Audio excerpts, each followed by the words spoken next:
Millat fidoyilari. Katta leytenant Xo'jayev Ismatilla Nurillayevich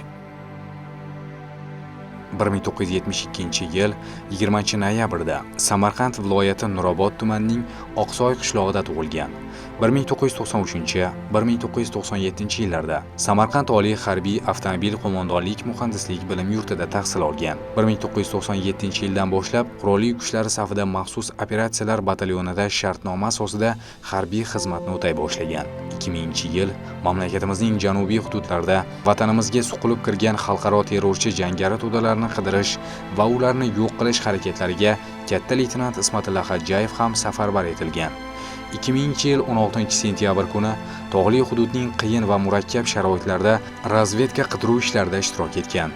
U desant ishg'ol harakatlarini bajarayotgan vaqtida jangda qahramonlarcha halok bo'lgan.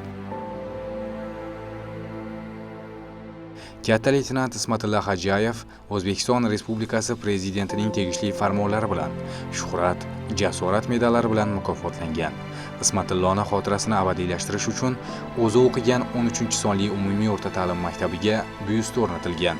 Shu bilan birga uning jasorat haqida hikoya qiluvchi xotira burchagi tashkil etilgan. Bundan tashqari, Samarqand viloyati Nurobod tumani Oqsoy mahalla fuqarolar yig'ini markaziy ko'chasiga Ismatilla Xo'jayev nomi berilgan.